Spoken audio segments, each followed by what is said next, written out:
बहुत कर्जा देना है गुरुजी, बहुत तकलीफ में जिंदगी चल रही है। हम बहुत जगह जाते हैं, प्रार्थना करते हैं, निवेदन करते हैं, बहुत जगह जाकर हम कहते हैं, डाल दी कई लोग उसमें दूध में शक्कर को हिला दिए, मिला दिया ना,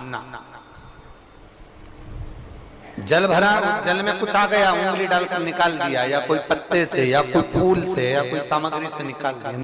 वृक्ष से तोड़े हुए फूल,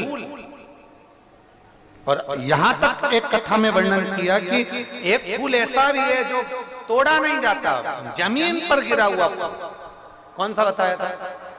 पारिजात।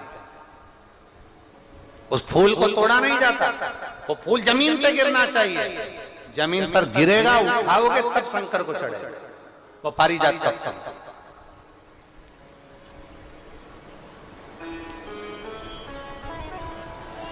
वो पारिजात का पुष्प,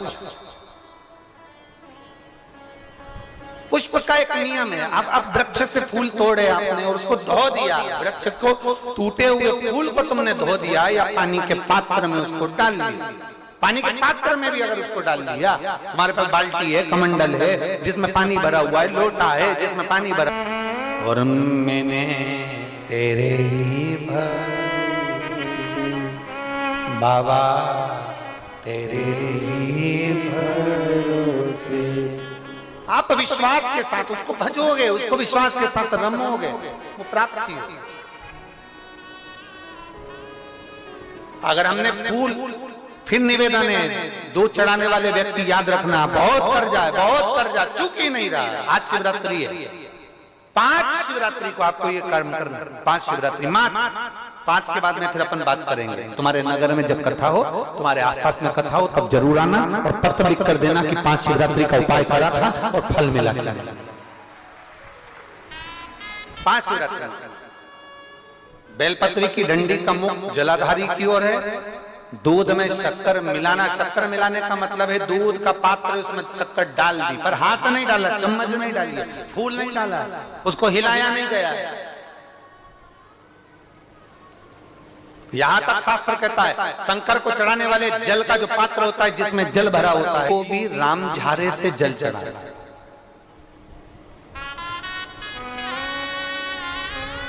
राम झारा देखा है आप लोगों ने? एक इतना बड़ा कलश होता है, उसमें एक टोंटी लगी होती है, एक टोंटी लगी होती है, उसको रामझारा कहते हैं। कई लोग शंकर भगवान पर भी रामझारे से जल चढ़ाते, रामझारे उसमें, क्योंकि जल भर लिया और वो टोंटी लगी, उसमें से पानी डाल, उसमें से जल चढ़ रहा ना। ये जिसने तुमको अकल दी है ना, शंकर भगवान को, आप जाओ दूसरी जगह पर चढ़ सकता होगा, मेरे ठाकुर जी को, मेरे राम जी को, मेरे कृष्ण जी को, भवानी माँ को, सबको रामझारे से जल चढ़ा तो चल जाएगा, पर मेरे महादेव को जल रामझारे से नहीं चढ़ता। उसका कारण ये है, आप चढ़ाना है तो श्रृंगी से जल चढ़ा सकते हो, श्रृंगी से जल चढ़ा सकते, मना नहीं, और रामझारे से जल, उसका केवल एक कारण है, रामझारे का जो जल होता है यहां से आने के बाद टेढ़ा मुड़कर जाता है, और मेरा भोला भंडारी तो सीधा सीधा है।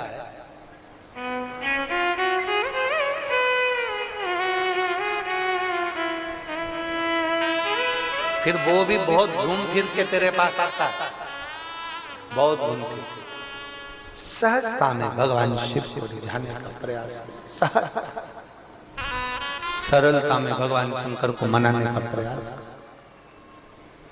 सीधा जल का पात्र लिया, बाबा पर डाल, धीरे धीरे डालो, तुम्हारी मर्जी पड़े जैसा डालो, पर आराम से बाबा को समर्पित कर, जैसा जल का पात्र है तुम्हारे। अब कोई कहता है गुरुजी भगवान शंकर को जल चढ़ाने के लिए चांदी का लोटा चाहिए, तांबे का लोटा चाहिए, स्टील का लोटा चाहिए, पीतल का लोटा चाहिए, कांसे का लोटा चाहिए, मट्टी का लोटा चाहिए, कौन सा लोटा चाहिए? शिव पुराण में ये कुछ भी नहीं लिखा। तुम्हारी श्रद्धा, तुम्हारा विश्वास, एक नियम बना लिया कि चांदी की बेलपत्र भगवान को चढ़ा। कहीं लिखा है अगर किसी पुराण में लिखा हो कि चांदी की बेलपत्र चढ़ाना तो हमको जरूर बताना, सोने की बेलपत्र चढ़ाना तो हमको जरूर बताना कि शिव पुराण में इस जगह पर लिखा है कि चांदी की बेलपत्र चढ़ाओ, सोने की बेलपत्र चढ़ाओ। नहीं, शिव पुराण में लिखा है बेलपत्र समर्पित करो, न चांदी न सोना मेरे भगवान के दिल में निवास करती है ये बेलपत्र के वृक्ष की बेलपत्र, जो शंकर को प्रिय है, जो शिव की प्रियता है, शंकर की आनंदता है जिस बेलपत्र के लिए। इतने जोरदार प्रश्न है, जो गलती भी करते होंगे तो इसको सुधार सकते। ने कहा कि नंदी के कानों में कहना चाहिए, लोग हंसते हैं, कहते हैं बताओ वो नंदी के कानों में भगवान को कहना चाहिए। वैसे तो हम आपको एक बात बता दें कि दुनिया के लोग किसी दूसरे धर्म की कभी हंसी नहीं उड़ाते। दुनिया के लोगों को दूसरे का धर्म अच्छा लगता है, दूसरा उड़ाने वाला नहीं होता। दूर के ढोल हमें समझ में आते हैं, उसका धर्म हमें समझ में आ गया, उनके यहाँ क्या है ऐसा है, आओ कुछ नहीं, उनके धर्म में ऐसा है, कितना आनंद हमें दूसरे के धर्म में लग रहा है, और हमारा सनातन धर्म हमको बुरा लगता है, हमारे सनातन धर्म हमें बुरा लगने लगा। अरे भाई, लोग कहते हैं कि नंदी के कान में कहते हो, ये कोई हमारे पुराणों में या शास्त्रों में लिखा है? भगवती बहन साहू, आपको धन्यवाद देना चाहूंगा और एक बात कहना चाहूंगा, जितनी भी शिव महापुराण के अंतर्गत चाहे उपाय जो बताए जाते हैं कि बेलपत्री ऐसे चढ़ाना, काली मिर्च ऐसे चढ़ाना, चावल ऐसे चढ़ाना, धतूरा का क्या महत्व है, शमी के पत्ते का क्या महत्व है, बेलपत्री के पत्ते का क्या महत्व है, ये जितनी भी बातें बताई जाती हैं ये सब पुराण के अंतर्गत से बताई जाती है।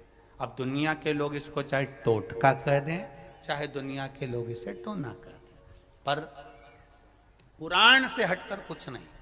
और आप लोगों को अगर बोला है कि नंदी के कान में कहकर भगवान शंकर के मन में बात पहुंचे, तो ये क्यों कहा, तो ये भी हमारी शिव महापुराण में लिखा है जलंधर के चरित्र में।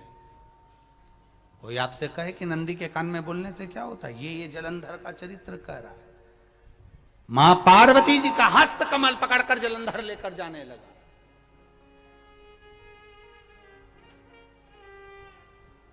वृंदा का पति लेकर जा रहा।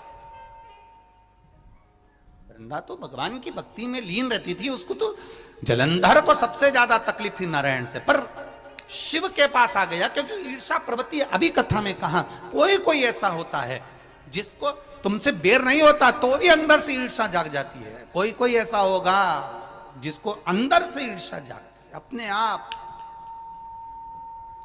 अपने आप अंदर से ईर्षा जागती है, उसका कोई बेर नहीं, और ईर्षा जाग गई, भीतर से ईर्षा जागा। ना आप उससे मिले हो, ना कभी वो आप उसके सामने बैठे हो। कई लोग किसी ना किसी की बुराई करते हैं तो हम लोग पूछ भी लेते हैं, क्यों साहब उनसे मिलकर आए हो क्या तुम? कभी नहीं मिल किया है, कभी उनका सामना हुआ नहीं हुआ, तो फिर बुराई क्यों कर रहा? एक ने कर दी थी इसलिए हमारे ध्यान में था तो हमने भी कर दी। लो, वो कुआं में डूब के मरेगा तो तू भी मरेगा का? नहीं।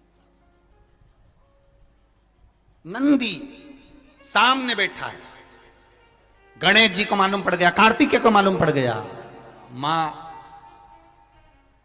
पार्वती जी का हस्त कमल जलंधर ने पकड़